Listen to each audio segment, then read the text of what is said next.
तो इस लेक्चर में हम बेंडिंग ऑफ बीम डिस्कस करेंगे।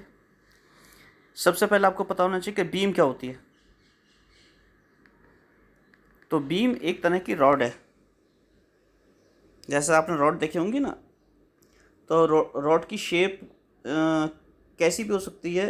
रॉड की शेप या तो रेक्टेंगुलर हो सकती है या फिर सर्कुलर हो सकता है उसका क्रॉस सेक्शन, यानी कि गोल भी हो सकती है और रेक्टेंगुलर भी हो सकती है।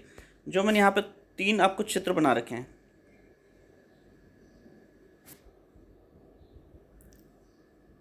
देखो, रॉड या तो ऐसी हो सकती है पतली लंबी, या फिर रॉड इस तरह की हो सकती है पतली लंबी।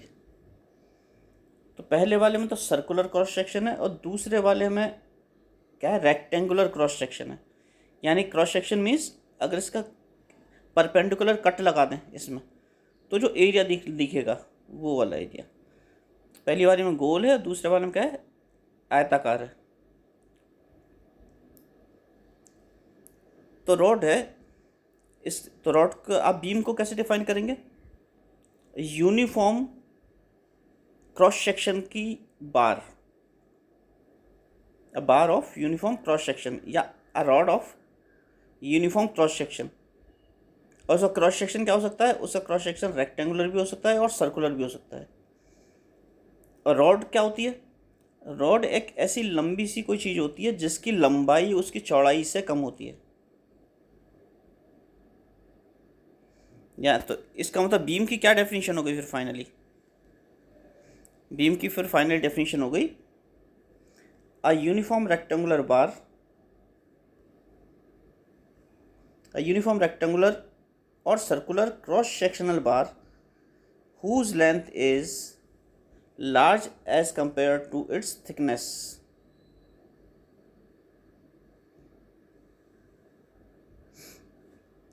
जब इसकी लंबाई चौड़ाई से बहुत ज़्यादा हो गई तो उसकी सरफेस की लंबाई जो होगी ऊपर की, वो भी चौड़ाई से बहुत ज़्यादा होगी।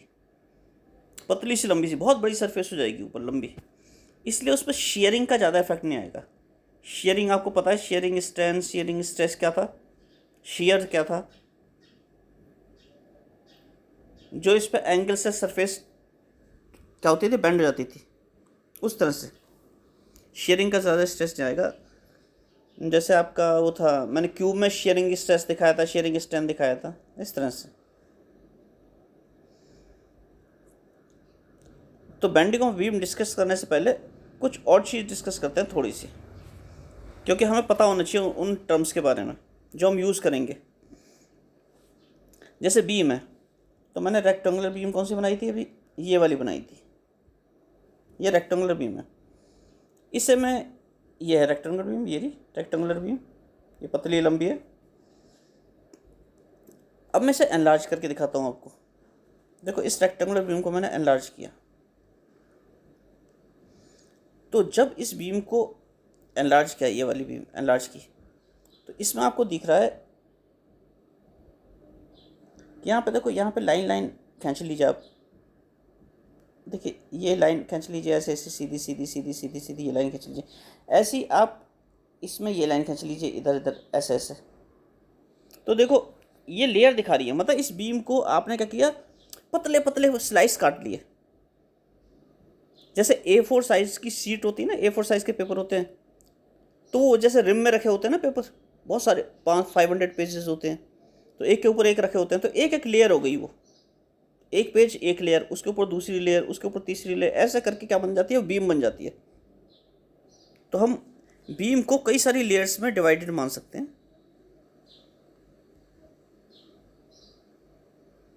इसलिए दिखाइए, ये लेयर्स इन अ बीम दिखाइए, इस फिगर में लेयर्स इन अ बीम। जैसे एक के ऊपर एक, एक के ऊपर एक पतली पतली लेयर्स रखी हो ना, आइडेंटिकल साइज़ की, तो पूरी बीम बना देंगी सॉलिड। या बीम को बारीक बारीक काट लो, पतली पतली लेयर्स में काट लो या प्लेन्स में काट लो। पैरेलल टू इट्स सरफेस एक बीम थी, उसे हमने उसकी सरफेस के पैरेलल काट लिया, बारीक बारीक बारीक बारीक बारीक बारीक, तो हर टुकड़ा क्या होगा, एक लेयर होगा। अब ठीक है, आपको लेयर मिल गई, सपोज इसमें आपको 100 टाइम्स काट लिया आपने, 100 लेयर्स मिल गई, बारीक बारीक बारीक बारीक काट लिया। अब एक लेयर को, जो एक लेयर मिली है, उसमें आप इस तरह की इस तरह की लाइन्स ड्रॉ कर लीजिए, यानी उसे ऐसे ऐसे काट लीजिए लंबाई के अलॉन्ग। देखो मैंने ऐसे काट रखा है ना, ये ऐसे ऐसे काट रखा है, ऐसे ऐसे काट रखा है, ऐसे ऐसे टुकड़ों में काट रखा है, ऐसे ऐसे बारीक बारीक। अब लाइन तो मोटी खींचेगी, ऐसे ऐसे काट रखा है ऐसे। तो एक लेयर इसमें से एक लेयर निकाली, एक के ऊपर एक खूब सारी लेयर्स थी, वो एक लेयर यहाँ मिल गई। अब इसे हमने लंबाई में काट दिया बारीक बारीक, जैसे A4 साइज़ का पेपर एक के ऊपर एक रख दिए थे खूब सारे, तो क्या बन गई थी, बीम बन गई थी। अब एक A4 साइज़ का पेपर निकाल लिया, इसका मतलब क्या हुआ, एक लेयर निकाल ली। अब उस A4 साइज़ के पेपर को कैंची से बारीक बारीक काट दिया, खूब सारे टुकड़े कर दिए लंबाई में, पैरेलल टू इट्स लेंथ। तो क्या हो जाएगी, हर टुकड़ा एक फिलामेंट हो जाएगा। तो बेसिकली बीम को उसकी सरफेस के पैरेलल खूब सारी लेयर्स में डिवाइड किया जा सकता है, और एक लेयर को उसकी लंबाई के अलोंग कई सारे फाइबर्स में, यानी वायर्स की तरह काटा जा सकता है, उसमें डिवाइड किया जा सकता है, और हर टुकड़ा एक फिलामेंट कहलाएगा। यहाँ पे क्या लिखा है हमने, यहाँ पे देखो हमने लिखा है फिलामेंट इन अ लेयर, ये लेयर में फिलामेंट दिख रहा है। ये और ये क्या लिखा है, thin fibres lying parallel to the length of the beam. Fibres बने धागे की तरह। तो जैसे ये suppose this is A4 size paper है, मान लिया, इसे लंबाई क्या लूँगा आपने, खूब खूब सारा काट लिया बारीक बारीक बारीक बारीक बारीक बारीक, तो हर टुकड़ा एक फाइबर होगा, यानी उसे क्या कहेंगे, फिलामेंट कहेंगे। हर टुकड़े को एक फिलामेंट कहेंगे। अब तीसरी टर्म आती है आपकी न्यूट्रल सरफेस। तो जैसे कोई आपकी सॉलिड बीम थी, तो रॉड थी, उस रॉड को मैंने क्या किया, उस रॉड को मैंने ऐसे इस पे फोर्स लगाई इधर की तरफ, जैसे सीधी रखी है रॉड, ये सपोज मेरे पास रॉड रखी है, ये कोई रॉड है। अब मैंने क्या किया, इस वाले हिस्से पे इधर की तरफ फोर्स लगाई नीचे की तरफ, और इस वाले हिस्से पे इधर की तरफ फोर्स लगाई, यानी कि इस रॉड को मोड़ रहा हूँ एक तरह से। मैं क्या कर रहा हूँ, ऐसे फोर्स लगा रहा हूँ इस पर मोड़ने के लिए, और ऐसे फोर्स लगा रहा हूँ इस तरफ, क्योंकि जैसे ही थोड़ी सी मुड़ेगी तो ये जो फोर्स हमने परपेंडिकुलर लगा रखी थी, ये थोड़ी सी ऐसे हो जाएगी, ये और मुड़ेगी तो फोर्स ऐसे हो जाएगी, ये और मुड़ेगी तो फोर्स ऐसे हो जाएगी, इस तरह से मुड़ती जाएगी। तो फोर्स इनफैक्ट ऐसे है, फोर्स है एंटी क्लॉकवाइज। इसी तरह से जब ये रॉड मुड़ेगी, हम परपेंडिकुलर फोर्स लगा रहे हैं, तो फोर्स का डायरेक्शन थोड़ा सा ऐसे हो जाएगा मुड़ने के बाद, फिर क्या हो जाएगा, ऐसे हो जाएगा। जैसे ये रॉड थी पतली लंबी, हमने इस पर ऐसे फोर्स लगाई और ऐसे फोर्स लगाई। अब सपोज इस फोर्स की वजह से थोड़ी सी मुड़ गई है, इसमें थोड़ा सा कर्वेचर आ गया, मान लिया ऐसे आ गया, तो आपने इस एंड पे परपेंडिकुलर फोर्स लगाई थी ना, अब वो फोर्स परपेंडिकुलर इस डायरेक्शन में हो जाएगी, इस पे परपेंडिकुलर फोर्स इस डायरेक्शन में हो जाएगी। अगर इस रॉड को और मोड़ दिया ऐसे, और मुड़ गई, तो परपेंडिकुलर फोर्स और मुड़ इधर को हो जाएगी, इधर हो जाएगी, इस तरह से हो जाएंगी फोर्स से। तो हम अगर रॉड को बेंडिंग फोर्स लगा रहे हैं, इस पर क्या लगाना है, बेंडिंग फोर्स। तो ये रॉड थी, हमने इसे बेंड करने के लिए इस पर बेंडिंग फोर्स लगा दी, ऐसे इक्वल एंड अपोजिट फोर्सेस लगा दी अपोजिट डायरेक्शन में, एक है एंटी क्लॉकवाइज, एक है क्लॉकवाइज। तो जब फोर्स लगा दी तो नीचे की तरफ घूमेगी, बैंड होगी। जब बैंड होगी तो ऊपर वाला हिस्सा जो AB है, इसकी लंबाई बढ़ जाएगी, और जो नीचे वाला हिस्सा CD है, इसकी लंबाई कम हो जाएगी। क्यों, इस चित्र से पता लग रहा है, देखो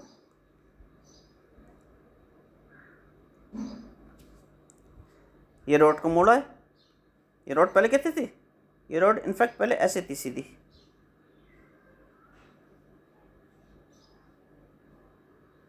ऐसे थी। अब क्या कर दिया, इस रॉड को मोड़ दिया, तो मुड़ के कहाँ गई, नीचे आ गई, मुड़ के ऐसे आ गई। इस पर आपने इक्वल एंड अपोजिट फोर्स लगाई थी, तो मुड़ के कैसे आ गई, ऐसे आ गई।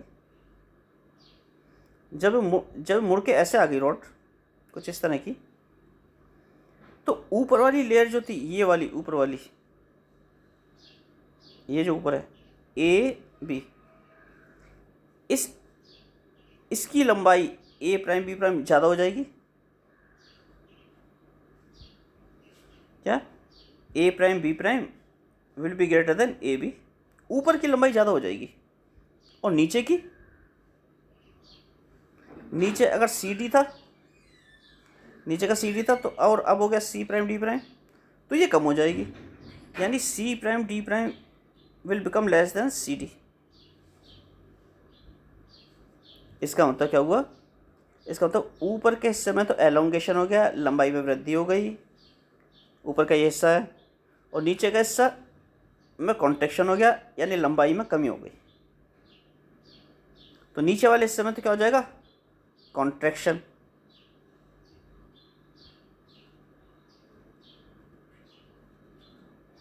और ऊपर वाले हिस्से में एलोंगेशन या एक्सटेंशन, एलोंगेशन, या नीचे कंप्रेशन हो जाएगा, ऊपर एक्सटेंशन हो जाएगा। एक ही बात है, कंप्रेशन और एक्सटेंशन। एक बात और, अगर हम यहाँ पे आँख रखें अपनी नीचे की तरफ, हमारी आँख है सपोज, हम नीचे से इस साइड को देखें तो हमें कॉन्वेक्स दिखेगी, तो इसका मतलब convex side of the beam तो होगी, कॉन्ट्रैक्ट होगी, उसकी लंबाई कम हो जाएगी। और अगर हम ऊपर से देखेंगे, यहाँ पे आँख रख के देखें, ऊपर वाली साइड को देखें, अगर हम ऊपर, ये आँख अच्छी नहीं बनी, अगर हम यहाँ पे आँख रख के देख रहे हैं ऊपर, तो ऊपर वाली साइड हमें कॉनकेव दिखेगी। इट मीन्स कॉनकेव साइड में क्या हो जाएगा, कॉनकेव साइड में एक्सटेंशन होगा। तो ऊपर की लेयर तो बढ़ रही है, नीचे की क्या हो रही है, लेयर कम हो रही है, और नीचे तो इसकी लंबाई थोड़ी कम बढ़ेगी। मैं दोबारा फिगर बना के दिखा देता हूँ इसकी और कहीं आपको। तो ये बीम थी आपके पास सपोज मोटी सी, ये बीम थी, अब इसे मोड़ दिया, तो मुड़ के सपोज ये हो गई, मान ली ऐसे हो गई, ऐसे हो गई मोटी, मान ली ऐसे हो गई। तो देखो ऊपर वाले की लंबाई सबसे ज़्यादा बढ़ी, इससे जो नीचे वाला को उसकी लंबाई थोड़ी कम बढ़ेगी, इससे जो नीचे वाला को उसकी लंबाई और कम बढ़ेगी, सबसे नीचे वाले की लंबाई कम हो जाएगी, इससे जस्ट ऊपर वाले की लंबाई थोड़ी पहले से थोड़ी कम होगी, इसकी लंबाई इससे ज़्यादा होगी, यानी पहले के मुकाबले में ज़्यादा अंतर नहीं पड़ेगा, इसकी लंबाई पहले के मुकाबले में बहुत कम अंतर आएगा। ऐसी सबसे बीच में एक लेयर आएगी, जो बिल्कुल बीचों बीच आएगी लेयर, उसकी लंबाई पहली वाली लंबाई के इक्वली आएगी, क्योंकि ऊपर की लंबाई सारी धीरे धीरे, इससे ऊपर जस्ट ऊपर वाली लंबाई थोड़ी सी बढ़ी, इससे ऊपर और बढ़ी, इससे ऊपर और बढ़ी, इससे ऊपर और बढ़ी, इससे ऊपर और बढ़ी, इससे नीचे थोड़ी सी कम हुई, इससे नीचे और कम हुई, इससे नीचे और कम हुई, इससे नीचे और कम हुई, इस तरह से। लेकिन जो बीच वाली लेयर है, जो मैंने डॉटेड लगाई है, डैश डैश डैश डैश लगाए, इसकी लंबाई ना बढ़ेगी ना घटेगी, बीच वाली पोर्शन की। यही न्यूट्रल फिलामेंट कहलाता है। क्या कहलाता है ये, न्यूट्रल। ऐसी लाइन जो कि जिसकी लंबाई ना घटे ना बढ़े, बेंडिंग में बिल्कुल बीचों बीच होगी, वो न्यूट्रल कहलाएगा। न्यूट्रल माने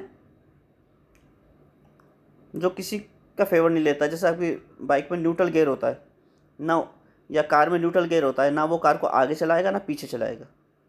इसी तरह से न्यूट्रल फिलामेंट हो गया। तो न्यूट्रल फिलामेंट क्या हो गया, बीच वाला ये लाइन होगी, बीच वाली पतली सी लाइन जो हमने डॉटेड लाइन की है।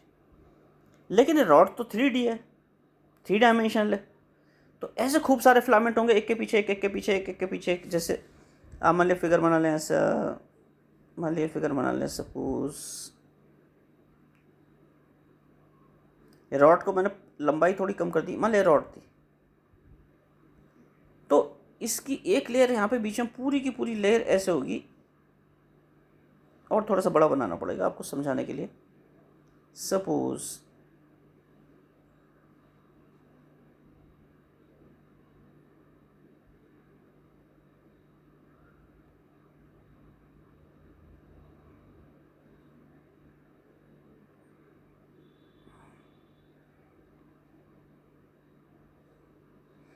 इस तरह से रॉड थी मान लिया, तो आपका ना इसमें एक बीच में कोई, नहीं बताता हूँ, इस तरह की लेयर होगी, ये बीच में बिल्कुल लेयर होगी ऐसी,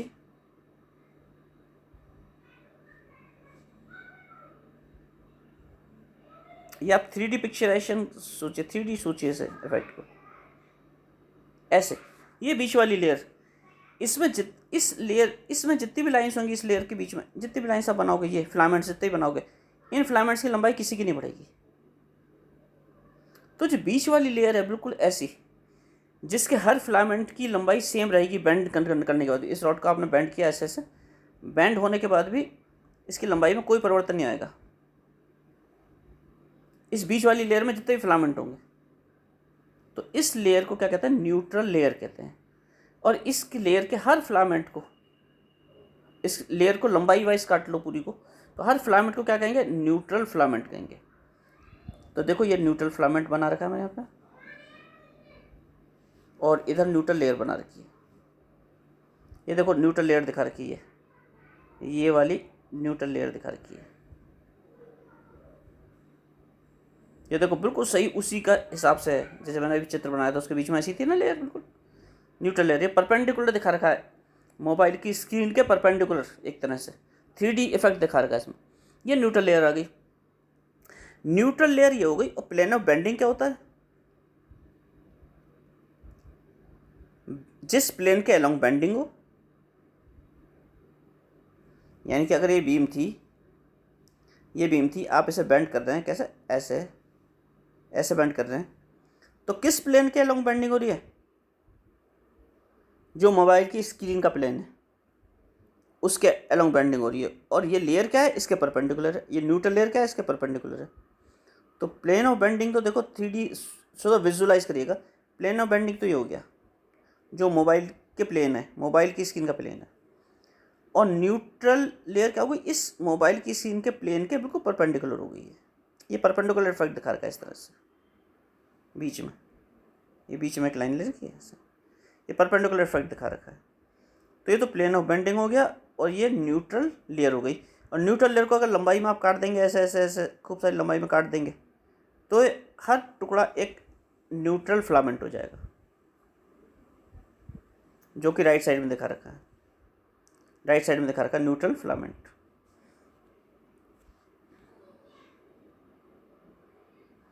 अब एक टर्म आई न्यूट्रल एक्सिस। एक्सिस हमेशा एक लाइन होती है, जैसे X axis, Y axis, Z axis. तो न्यूट्रल एक्सिस क्या होगी? नेचुरली वो लाइन होगी जिसके अलोंग ना तो लंबाई बढ़ेगी ना घटेगी। इसे निकालेंगे कैसे? इसे निकालेंगे ऐसे कि न्यूट्रल लेयर और प्लेन ऑफ बेंडिंग जहाँ पे काटेंगे एक दूसरे को, वो लाइन होगी, वो लाइन क्या कहलाएगी? न्यूट्रल एक्सिस कहलाएगी। क्या? न्यूट्रल लेयर और प्लेन ऑफ बेंडिंग जहाँ पे इंटरेक्ट करेंगे, द लाइन ऑफ इंटरसेक्शन, जहाँ पे इंटरसेक्शन करेंगे, जहाँ काटेंगे एक दूसरे को, the line of intersection of neutral layer and plane of bending is called neutral axis. तो हमारे चित्र में न्यूट्रल एक्सिस क्या है?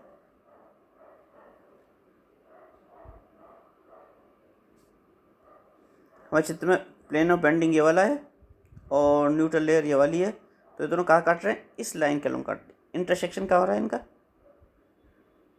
इस लाइन के अलोंग हो रहा है, इसलिए ये न्यूट्रल एक्सिस हो गई।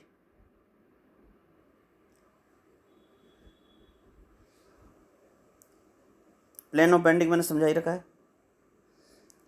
Plane of bending means the plane along which the beam bends.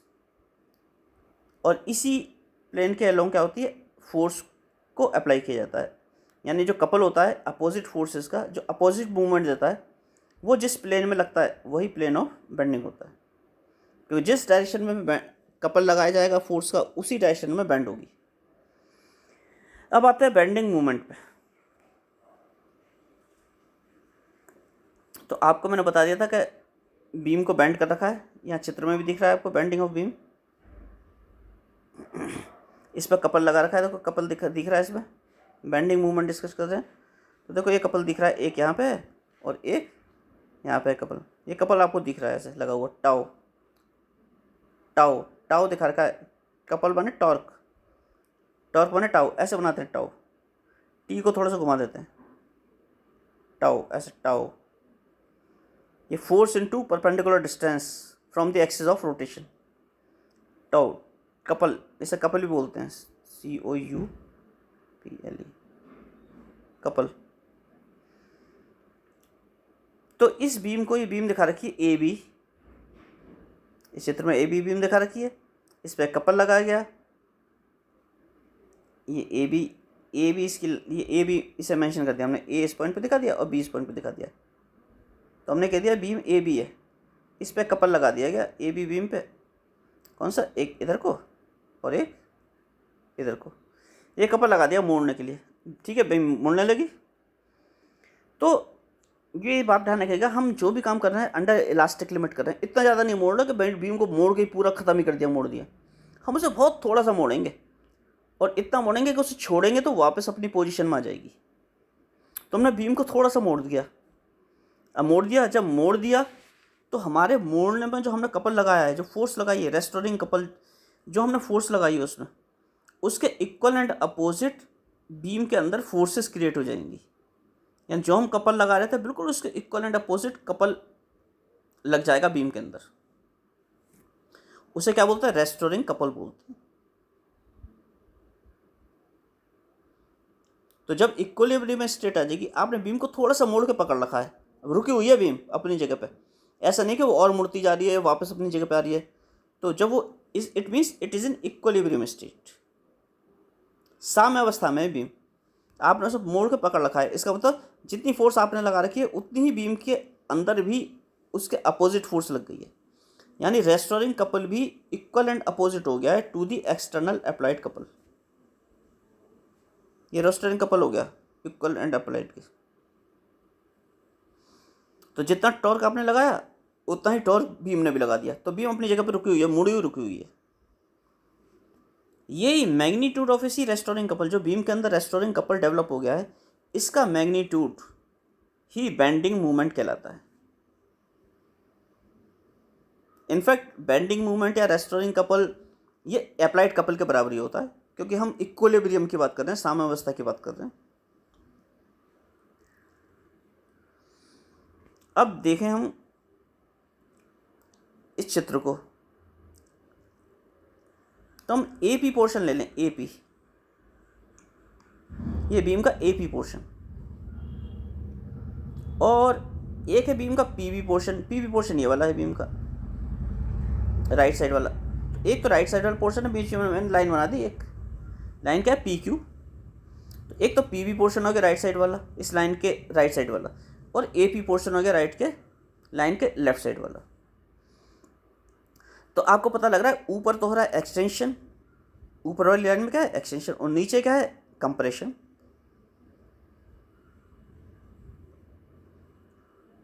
तो न्यूट्रल एक्सिस है एन एन प्राइम, यहाँ पे एनलार्ज कर देते हैं थोड़ा सा पिछले चित्र, ये देखो ये चित्र है न्यूट्रल, ये पी क्यू हमने लाइन बीच में डिवाइड कर दी, दो पोर्शन में इस बीम को डिवाइड कर दिया, एक ए पी वाला हिस्सा एक पी बी वाला हिस्सा, और जो एन है, एन ये वाला जो dot dot dot dot dot लगा रखे ये है neutral axis, N N prime, N N prime, ये एन प्राइम है, यहाँ पे एन लिखा है, ये न्यूट्रल एक्सिस है। तो इसी को समझा रहे हैं। तो इसमें जो है अगर आप देखें तो एन एन प्राइम, ये जो बीच वाली लाइन है न्यूट्रल एक्सिस है, ऊपर वाले हिस्से में ए पी रॉड के ए पी हिस्से में, ये ए पी हिस्सा है, मैंने देखो रेक्टेंगुलर बना दिया, ए पी हिस्सा है, और जो पी बी हिस्सा है राइट साइड वाला जो हिस्सा है बीम का, ये एन एन प्राइम यानी न्यूट्रल एक्सिस के ऊपर वाले हिस्से को तो एक्सटेंड कर रहा है। इस एन एन प्राइम, ये देखो एन एन प्राइम ने लंबी कर दी, यह है N N prime neutral axis, ये रही न्यूट्रल एक्सिस। तो इस न्यूट्रल एक्सिस के ऊपर वाले हिस्से में तो है एक्सटेंशन, और नीचे वाले हिस्से में है कंप्रेशन, नीचे सिकुड़ रही है, ऊपर क्या हो रही है एक्सटेंड हो रही है, ऊपर फैल रही है। तो जो पी बी हिस्सा है, पी बी हिस्सा माने राइट साइड वाला ये पी बी हिस्सा, ये पूरा पी बी हिस्सा, ये न्यूट्रल एक्सिस के ए पी हिस्से में, न्यूट्रल एक्सिस के ऊपर वाले में तो इधर की तरफ फोर्स लगाएगा, क्योंकि ये पी बी हिस्सा जो है राइट साइड वाला, ये ए पी को खींच रहा है, एक्सटेंड कर रहा है, और नीचे वाले हिस्से को क्या कर रहा है, ये ए पी के नीचे एन एन प्राइम के नीचे वाले हिस्से को क्या कर रहा है कंप्रेस, ये एन एन प्राइम था, ये एन प्राइम, इसके नीचे वाले हिस्से को क्या कर रहा है कंप्रेस। तो नीचे वाले हिस्से में किधर की तरफ फोर्स लगाएगा, ये ऐसे ऐसे फोर्स लगाएगा। ये चित्र में दिख भी रहा है साफ साफ, ऊपर वाले हिस्से में ऐसे फोर्स लगी हुई है और नीचे वाले हिस्से में ऐसे। एन एन प्राइम के नीचे वाले हिस्से में इधर की तरफ फोर्स लगेगी ऐसे ऐसे, और ऊपर वाले हिस्से में ऐसे लगेगी। तो एक रेस्टोरिंग कपल देखो यहाँ डेवलप हो रहा है हर लाइन में, चाहे पी क्यू कोई सा भी सेक्शन ले लो आप।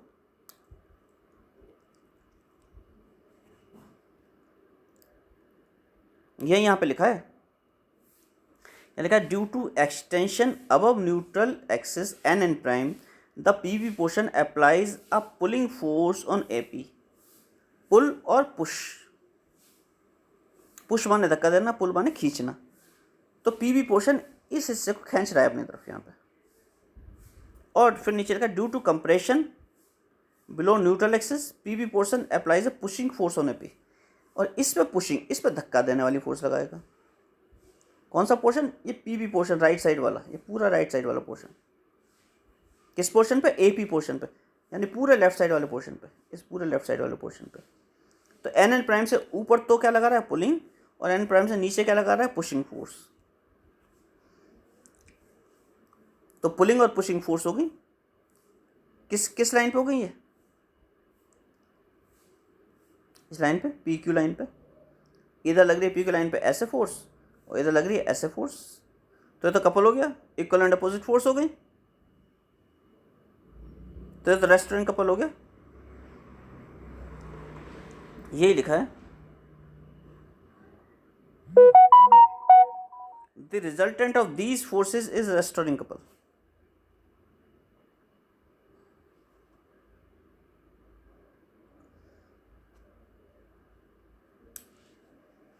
अब एक चीज़ और लेते हैं। ये हमने रॉड ली थी, हमने इसका सपोज हमने इसका पी क्यू लाइन ये लिया था, एक पोर्शन इधर ही मान लिया, ऐसे काट लीजिए इस बीच में। ये पी प्राइम हो जाएगा या क्यू प्राइम। सपोज ये वाला बीच का हिस्सा ले लें, मान लिया रॉड का इस तरह से। ये बीच का हिस्सा हमने एक टुकड़ा ले लिया रॉड का, बहुत छोटा सा, पी क्यू प्राइम। इसे हम अगले चित्र में दिखा रहे हैं, अगले पेज पे दिखाएंगे। हमने लिखा है now taking a portion of the A B माने पूरी रॉड को ए बी कहा है हमने, ए लेफ्ट हैंड को कहा है और राइट एंड को कहा है B. Now taking a portion of the beam A B bounded by two transverse sections P Q and P prime Q prime. और इसमें कहा है R be the radius of curvature of the neutral axis N N prime.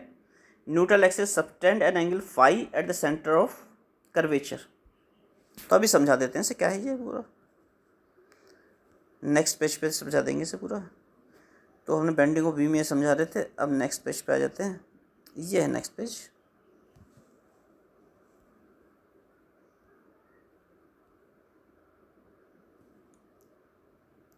ये ले लिया देखो बेटा,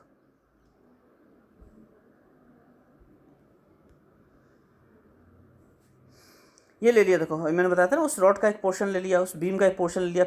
ये पी क्यू है, वो पी क्यू प्राइम। मैंने बताया था ना कैसे लिया था। ये पूरी बीम मुड़ी हुई थी, ये पूरी बीम मुड़ी हुई थी। मैंने कहा था अभी आपको लाइन बनानी थी कि ये पी क्यू और ये पी क्यू प्राइम ले लिया, पी क्यू और पी क्यू प्राइम, इस तरह से ले लिया, पी प्राइम क्यू प्राइम। तो ये सेक्शन हमने ले लिया। इसमें यहाँ पी क्यू है, ऊपर ये लेफ्ट साइड में पी क्यू और राइट साइड में क्या है? P prime Q prime. P Q और ये पी क्यू और P prime Q prime. Neutral axis ये रही एन एन प्राइम बीच में बनी हुई है। इसे एनलार्ज करके दिखा देते हैं, चलो। ये देखो, उस बीम का छोटा सा पोर्शन ले लिया, क्या? पी प्राइम क्यू प्राइम, ये वाला बीम का छोटा सा पोर्शन ले लिया जो बीम मुड़ी हुई थी। इसमें न्यूट्रल एक्सिस क्या हो गई? एन प्राइम हो गई। और एम प्राइम एक और हो गया बीच में, एक्सटेंशन की तरफ, एक्सटेंशन वाले हिस्से में। तो अब देख लेते हैं। अब आपने जो न्यूट्रल एक्सिस है एन प्राइम, इसका अगर हम गोले को पूरा कर दें ऐसा, इस पूरे गोले को कर दें ऐसे, गोला बना दें इसका पूरा ऐसे करके, एन प्राइम का पूरा गोला बना दें, तो उसकी जो रेडियस होती है, उसका सेंटर होता है, उसे कहते हैं रेडियस ऑफ कर्वेचर। ये इस कर्व की कर्वेचर जो पूरा बनाएगा, इसका रेडियस ये रहा। तो यहाँ सेंटर आएगा इसका, अगर ऐसा पूरा गोला बनाएंगे। तो न्यूट्रल एक्सिस का रेडियस ऑफ कर्वेचर कितना है? न्यूट्रल एक्सिस का रेडियस ऑफ कर्वेचर है आर। ये रहा, ये देखो यहाँ तक दिखा रखा है। ये हमने इस न्यूट्रल एक्सिस को ऐसे आगे बढ़ाया, पूरा सर्कल ऐसे आगे बढ़ाया पूरा सर्कल बनाने के लिए, यहाँ पे ऐसे इधर बढ़ाया, तो देखो ये इसका रेडियस हो गया आर, ये रहा रेडियस आर। न्यूट्रल एक्सिस के पैरेलल एक और ऊपर एक्सिस ले ली, या न्यूट्रल फिलामेंट के ऊपर एक और फिलामेंट ले लिया, वो क्या ले लिया, M M prime, M M prime. M M prime भी नेचुरली न्यूट्रल एक्सिस कितना एंगल बना रही थी, सेंटर ऑफ कर्वेचर पे फाई, तो क्यू क्यू प्राइम भी देखो फाई ही बना रहा है। इनफैक्ट क्यू क्यू प्राइम भी सेंटर ओ पे फाई एंगल बना रहा है, neutral axis N N prime भी फाई बना रही है, और इससे ऊपर कोई फिलामेंट ले लेंगे एम एम प्राइम, वो भी फाई एंगल बनाएगा। कहीं भी कोई भी फिलामेंट ले लेंगे वो सब एंगल फाई ही बनाएंगे, क्योंकि कर्वेचर है इस तरह से, पूरा रेडियस बन रहा है। क्योंकि इसका भी सर्कल अगर कंप्लीट करोगे तो उसका सेंटर भी यही आएगा बीच में, तो इसलिए angle at the centre of curvature सबका समान होगा। ठीक है, अगर आपको लेंथ निकालनी है, आपको सपोज एन प्राइम की वैल्यू निकालनी है, तो आपको पता है कोण बराबर चाप बटे त्रिज्या, यानी angle is equal to R upon radius.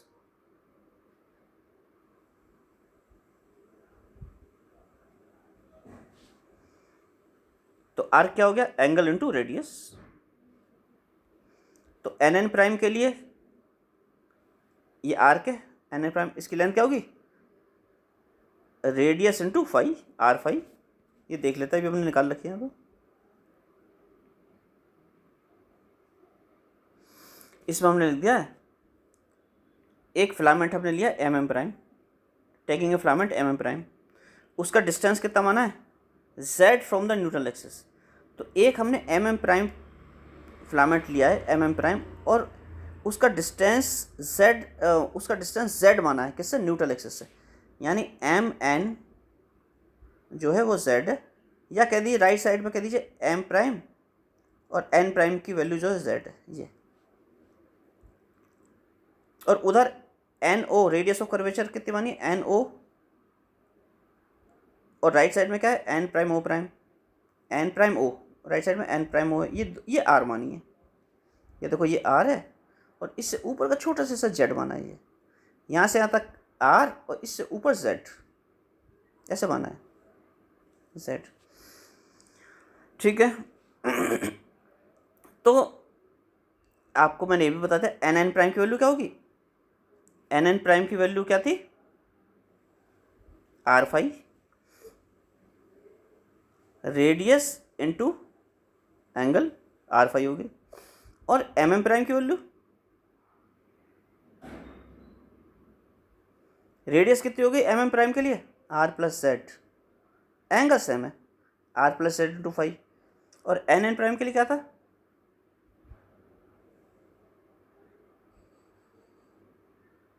N N prime के लिए आर फाइव था।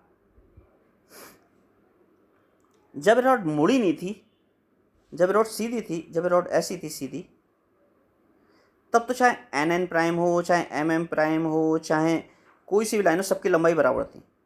तो इनिशियली तो एन एन प्राइम और एम एम प्राइम की लंबाई बराबर थी, तो इनिशियली एम एम प्राइम की लंबाई जो ये वाली है ना, एम एम प्राइम, ये हमने लिया ना एम एम प्राइम, क्या लिया ये, इनिशियली इसकी लंबाई ये नहीं थी, इनिशियली इसकी लंबाई एन एन प्राइम के बराबर थी, आर फाइव थी। तो इसकी लंबाई में कितनी वृद्धि हुई, इसकी लंबाई पहले थी R phi, M M prime की लंबाई किसके बराबर थी, पहले न्यूट्रल एक्सिस के बराबर। न्यूट्रल एक्सिस की लंबाई ना घटती है ना बढ़ती है, पहले जैसी रहती है।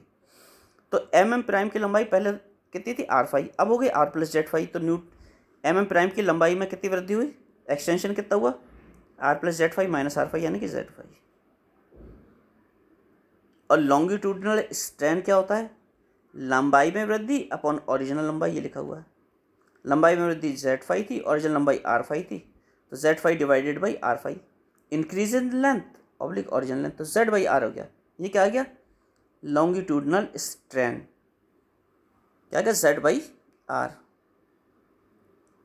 इससे आपको दिख रहा है ये जो स्ट्रेन है जेड बाई आर, इसमें आर तो कांस्टेंट है, एक गिवन बीम के लिए अगर उसे पर्टिकुलर एंगल से मोड़ा गया है तो उसके लिए आर तो कांस्टेंट है। तो इसका मतलब स्ट्रेन किस पे डिपेंड कर रहा है? स्ट्रेन किसके प्रोपोर्शनल है? जेड के। स्ट्रेन जेड के प्रोपोर्शनल है। इसका मतलब लॉन्गिट्यूडनल स्ट्रेन जो है, और जेड क्या था? लंबाई में वृद्धि।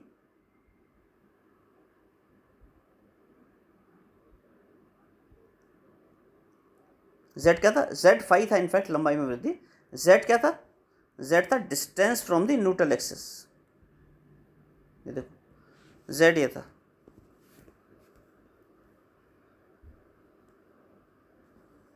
ये था जेड, ये वाला डिस्टेंस जेड है, ये जो मोटा सा बना दिया है। यानी न्यूट्रल एक्सिस से, ये न्यूट्रल एक्सिस है, इससे इस फिलामेंट का डिस्टेंस है जेड, ये रहा जेड।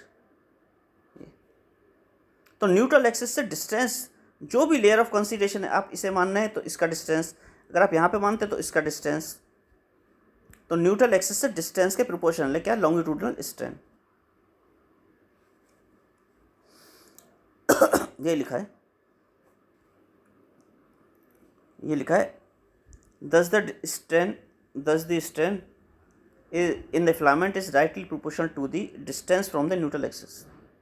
और स्ट्रेस क्या होता है? यंग्स मॉडुलस क्या होता है? यंग्स मॉडुलस वाई होता है स्ट्रेस डिवाइडेड बाई स्ट्रेन।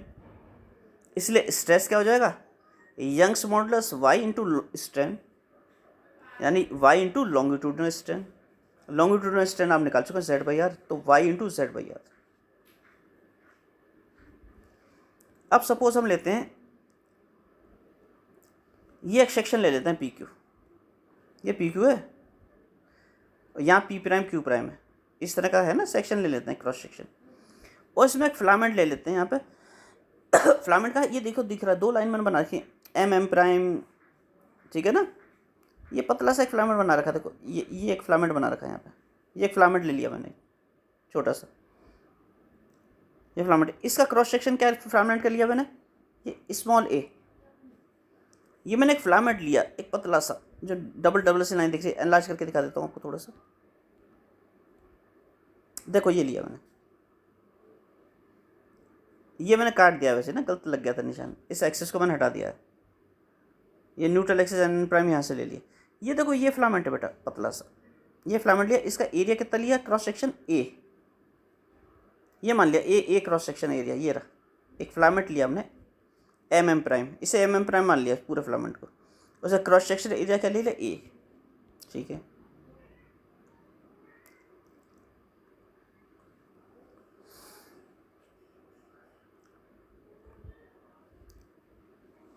तो मूवमेंट ऑफ द फोर्स, ये थोड़ा सा और छोटा करना पड़ेगा।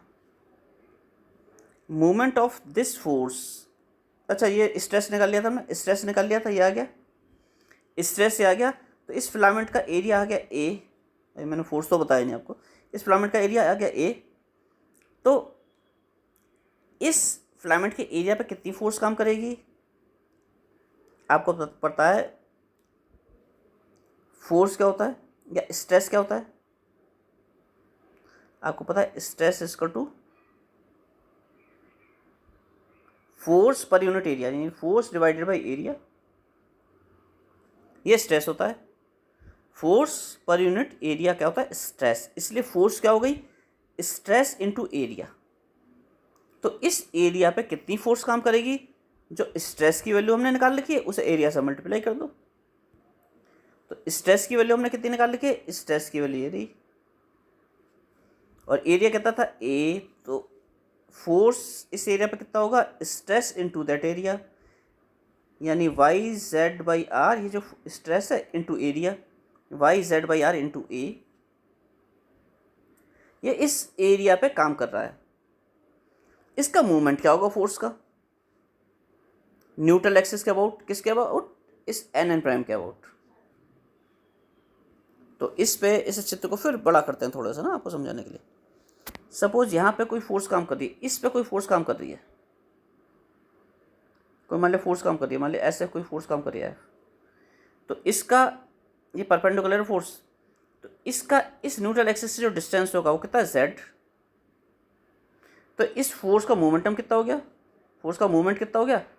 फोर्स इंटू परपेंडिकुलर डिस्टेंस, यानी एफ इंटू जेड, और एफ की वैल्यू आप निकाल चुके हैं, एफ इंटू जेड, और फोर्स की वैल्यू आप निकाल चुके हैं। तो फोर्स इंटू जेड, ये रहा फोर्स,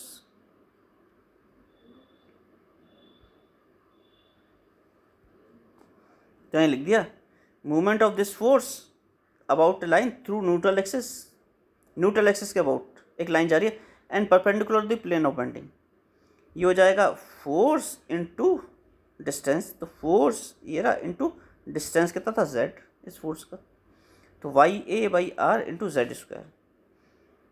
ये छोटे से एरिया में था, और इस बीम को आप इस तरह के खूब सारे एरिया से मिला हुआ मान सकते हैं।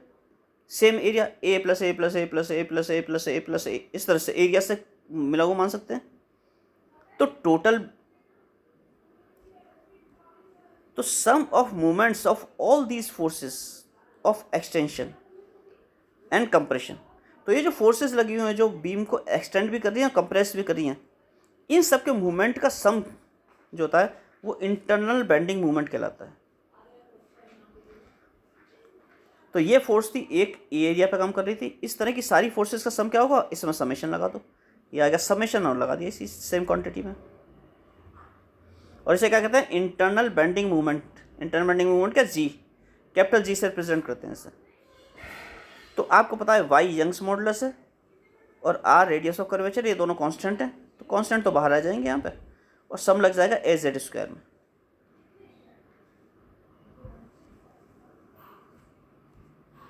तो समेशन जो था वाई बाई आर तो बाहर आ जाएगा, ये आ गया वाई बाई आर बाहर, और समेशन ए जेड स्क्वायर में लग जाएगा, समेशन ए जेड स्क्वायर हो गया। ये जो ए जेड स्क्वायर है, समेशन ए जेड स्क्वायर, इसे ज्योमेट्रिकल मूवमेंट ऑफ इनर्शिया कहते हैं, ज्योमेट्रिकल मूवमेंट ऑफ इनर्शिया। जैसे मूवमेंट ऑफ इनर्शिया होता है ऐसे ज्योमेट्रिकल मूवमेंट ऑफ इनर्शिया होता है। और ये ज्योमेट्रिकल मूवमेंट ऑफ इनर्शिया किस चीज़ का होता है, of the cross section about an axis through its centroid and perpendicular to the plane of bending, यानी एक तरह से न्यूट्रल एक्सिस के अबाउट हो गया ये, किसके अबाउट, न्यूट्रल एक्सिस। तो this is the geometrical movement of inertia of the beam about the neutral axis. इसमें क्या किया आपने, ए जेड स्क्वायर, जेड डिस्टेंस है, और जो मूवमेंट ऑफ इनर्शिया आता था वो आता था एम आर स्क्वायर, उसमें आर डिस्टेंस आता था, यहाँ जेड डिस्टेंस, एक ही बात है, बस एम को ऐसे रिप्लेस कर दिया गया है, एम को ऐसे। तो ये जियोमेट्रिकल मूवमेंट ऑफ इनर्शिया है, इसमें mass is replaced by area.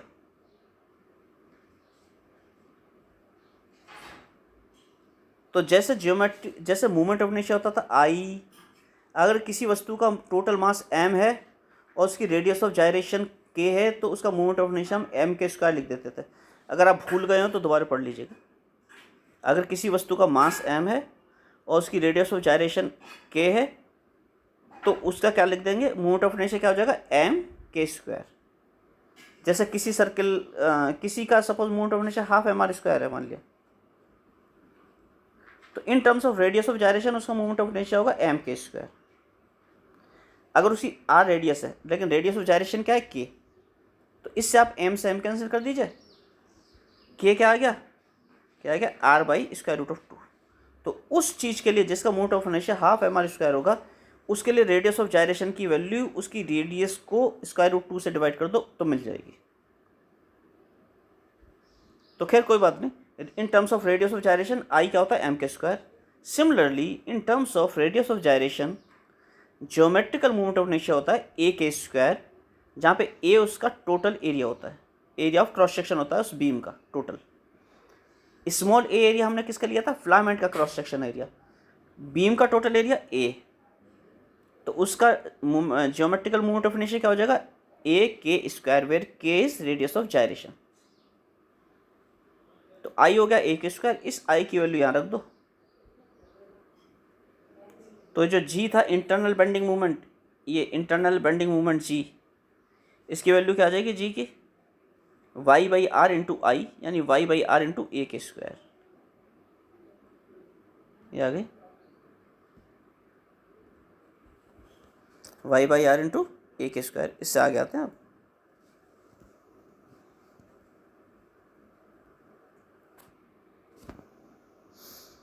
Beam या तो रेक्टेंगुलर होगी या फिर क्या होगी, सर्कुलर होगी।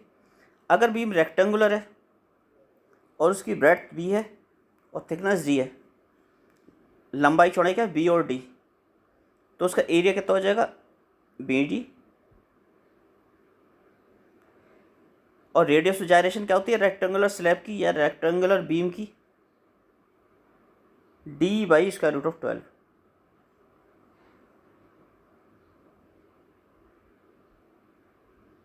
ये आप निकाल सकते हैं बड़े आराम से, एम के स्क्वायर होता है ना, एम के स्क्वायर से।